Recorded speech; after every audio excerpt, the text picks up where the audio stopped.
Hi students, இன்றைக்கி நாம் class 5ல் இருக்கிறோம். அதாவது ஃபெய்த் பேஸ்ட் எஜுகேஷன் அப்படின்னு சொல்லுவோம். டக்குன்னு பார்த்துட்டு போவோம். பெரிய எக்ஸ்பிளைன் பண்ணல, பட் உங்களுக்கு விளங்குற மாதிரி ஷார்ட்டாக எக்ஸ்பிளைன் பண்ணிக்கொண்டு போகிறேன். சரியா? அப்போது நம்பிக்கை சார்ந்த கல்வி அப்படின்னா இங்கே பாருங்கள், இந்த பாடங்கள் ஸ்ரீலங்காவில் வேறு எந்த இடத்துலையும் டீச் பண்ணுற இல்லை. ஏன்னா இதுதான் 2025 அப்டேட்டடான ப்ரீ ஸ்கூல் சிலபஸ். அப்டேட்டட் 2025. சரியா? ஆல்ரெடி இந்த எல்லாமே எக்ஸ்பயர்ட்.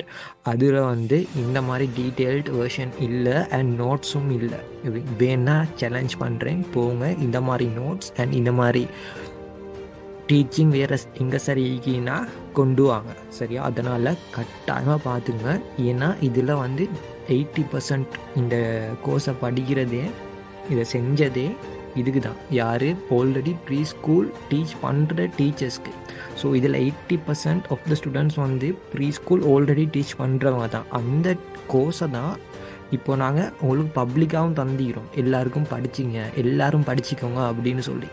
ஸோ 80% ஆல்ரெடி டீச் பண்ணுறவங்களோட அப்டேட்டட் சிலபஸ் தான் உங்களுக்கு தாரேன்னா. ஏன்னா பேசிக்ஸ் தெரியாமல் நிறைய பேர் டீச் பண்ணுறாங்க. ஸோ அந்த பேசிக்லேருந்து உங்களுக்கு ஹைலி அட்வான்ஸ் வரைக்கும், இன்க்ளூடிங் டிகிரி வரைக்கும் உங்களுக்கு இதை கண்டினியூ பண்ணிட்டு போயிடும் லெவலாக. அதனால் ஃபுல்லாக பார்த்துக்குங்க. கிளியரா? ஸோ நம்பிக்கை சார்ந்த கல்வி, ரைட்டா? அதாவது ஃபெய்த் பேஸ் எஜுகேஷன் சொல்லுவோம் என்பது மதம் மற்றும் ஆன்மீக அடிப்படையாக கொண்டு வழங்கப்படும் கல்வி முறையாகும். ரைட்டா? இது பள்ளியின் பாடத்திட்டத்திலும் அறநெறி பயிற்சியிலும் மத சிந்தனைகளை உள்ளடக்கியது.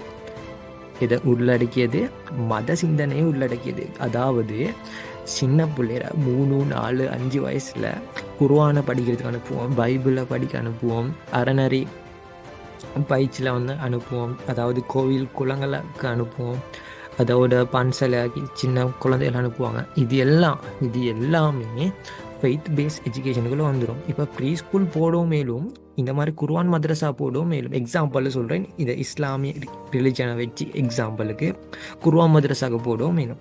அப்போ குர்ஆன் மദ്രസா ஒரு ப்ரீ ஸ்கூலான்னு கேட்டால் ஏர்லி எஜுகேஷன் ஒன்று தான். அதுவும் ஏர்லி எஜுகேஷன் ஒன்று தான்.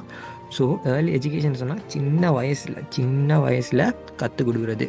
ரைட்டா? ஸோ இந்த நோட்டை எழுதிக்கோங்க.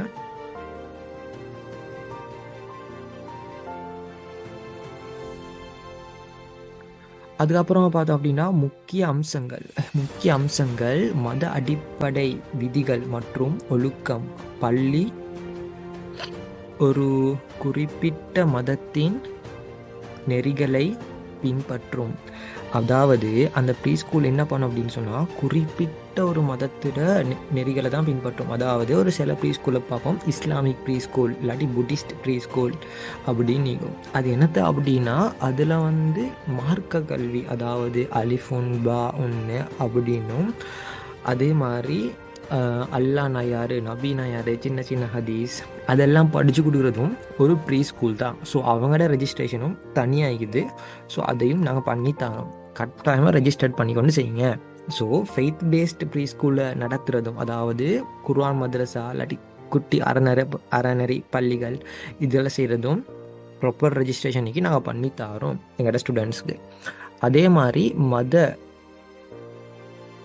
விரும்பும் சமூக சூழல், அதாவது அவங்களோட மதத்துக்குள்ளால என்னென்ன சூழலை வளர்க்கலுமோ அதை மாதிரி வளர்க்குறது. அதாவது ஆசிரியர்கள், பெற்றோர் மற்றும் மாணவர்கள் ஒரே மத பார்வையை பகிர்ந்து கொள்வர்.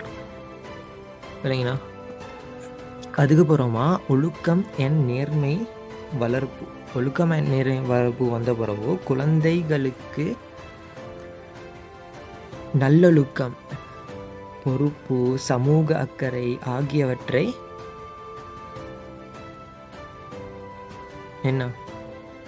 கற்றுத்தரும். இல்லைங்கன்னா ஒழுக்கம் அண்ட் நேர்மை வளர்ப்பு. ஒழுக்கம் அண்ட் நேர்மை வளர்ப்புனா நேர்மை ஆகிறது. இதை பற்றி வந்துடும். நான் அதை ஃபுல் எக்ஸ்பிளைன் பண்ணிட்டு போகல, வாசிங்க. சரியா? அப்போ பயிற்சி மற்றும் வழிபாடு, இதில் எப்படி தொழணும், இல்லாட்டி எப்படி கடவுளை வணங்கணும், இதுகளை வந்து எப்படி கையை பிடிக்கணும், வணக்கம் எப்படி சொல்லணும், இது எல்லாத்தையுமே இதுக்குள்ளே டீச் பண்ணி விடுவாங்க. அதாவது பள்ளியில் தினசரி பிரார்த்தனைகளும் நடக்கும். அதாவது காலையில் இப்போ பௌத்தர்கள்ட்ட பார்த்தா நமோ தஸ் பதவதோ அரஹதோ சம்மா சம்புத்தஸ் அப்படின்னு அந்த சொல்லிட்டு போவாங்க. அப்போ அது அழகி, அதாவது அது அழகில் இல்லாட்டி பைபிளை ரீட் பண்ணுறது, குர்ஆனை ரீட் பண்ணுறது, வேத பாடம் மற்றும் ஆன்மீக செயல்பாடுகள் இருக்கும். எதில் இருக்கும்? ஃபெய்த் பேஸ்ட் ப்ரீ ஸ்கூலில் இருக்கும். அதோட சமூக சேவை மற்றும் நற்செயல்கள். சமூக சேவை மற்றும் நற்செயல்கள்னா மாணவர்கள் சமூக சேவையில் ஈடுபட ஊக்குவிக்கப்படுவார்கள். சமூக சேவைனா மத ரீதியான சமூக சேவைகள் தான் மோஸ்ட்லி இதுக்குள்ளே வந்துடும். சரியா? அதுக்கு பிறகு நம்பிக்கை கல்வி வகைகள், அதாவது நம்பிக்கை சார்ந்த கல்வி வகைகள். சரியா? அதில் பார்த்தோம் அப்படின்னு சொன்னால் கிறிஸ்தவ பள்ளிகளில் என்ன டீச் பண்ணுவாங்கன்னா கத்தோலிக்க புரொட்டஸ்டன்ட்னா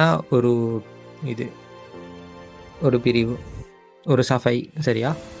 அதே மாதிரி இயேசுவிட் பள்ளிகள் அதை நடத்துவாங்க. அப்போ இஸ்லாமிய பள்ளிகளில் பார்த்தோன்னு சொன்னால் மத அடிப்படையில் அரபினா அரபிக் ரீடிங் அதுகள் வரும். அப்புறமா குர்ஆனை ஃபுல்லாக முடிக்கிறது. அதுக்கப்புறமா ஷரியா எப்படி தொழணும், மோதணும், இதுகளை பாடங்கள் இதெல்லாம் இதில் நடக்கும். அதுக்கப்புறமா ஹிந்து வேத பாடசாலையில் வந்து வேதங்கள், யோகா பயிற்சியெல்லாம் இந்த கோயில்கள் எல்லாம் நடக்கும். அப்புறமா தர்ம வகுப்புகள் நடக்கும். இதில் ஹிந்து வேத பாடசாலைகளில் புத்த மத பள்ளிகள், அதாவது புத்திஸ்ட்டை பார்த்தோம் அப்படின்னு சொன்னால் அதாவது சமாதானம், அதுக்கப்புறம் தியானம், தர்ம ஒழுங்குகள் வந்து நடக்கும். ரைட்டா? அப்புறமா யூத பள்ளிகளில் தோரா, எபிரேய மொழி, யூத கலாச்சாரம் இதுகள் வந்து அவங்க வந்து சொல்லி கொடுப்பாங்க. நம்பிக்கை சார்ந்த கல்வி வர்சஸ் வழக்கமான பள்ளி. நம்பிக்கை சார்ந்த கல்விக்கும் வழக்கமான பள்ளிக்கும் டிஃப்ரெண்ட் என்ன, அதுதான் என்ன பார்க்க போகிறோம். இதில் வந்து முக்கிய நோக்கத்தை பார்த்தோம்னு சொன்னால் மதம் மற்றும் ஒழுக்க கல்வி இது. ஆனால் இதில் இல்லை. இதில் என்னத்தீங்கன்னா கல்வி மற்றும் திறன் வளர்ச்சி தான் இது. ரைட்டா? அப்புறமா பாடத்திட்டம் வந்து மத அடிப்படையிலான பாடத்திட்டங்கள் தான் இது. ஆனால் இதில் வந்து மத சார்பற்ற பாடங்கள் தான் அடுத்த சாதாரண மொண்டசோரியிலலாம் இது விளங்கினா. அப்புறமா தினசரி வழிபாடு இது. அப்போ இதில் என்னத்தீங்கன்னா சரியா, பிரார்த்தனை, வேத பாடம். ஆனால் இதில் வந்து இல்லை. நல்லா அண்டர்ஸ்டாண்ட் பண்ணிங்க. மொண்டசோரிஸ் அது இதெல்லாம் நாங்கள் அந்த ஜாதி மதம் அது இதெல்லாம் கொண்டு வரக்கூடாது. இப்போ ரெஜியோ எமிலியா அது இதெல்லாம் இந்த கன்செப்ட் இல்லை. இல்லைங்களா? வேர்ல்ட் ஆஃப் அது இதெல்லாம் இல்லை.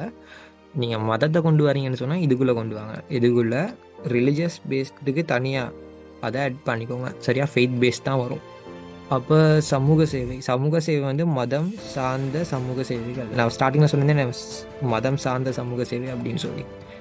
அப்போது இது வந்து பொதுவான சமூக சேவை. ரெண்டுக்கும் டிஃப்ரென்ஸ் இருக்குது. மதம் சார்ந்த சமூக சேவை, இதில் வந்து பொதுவான சமூக சேவை.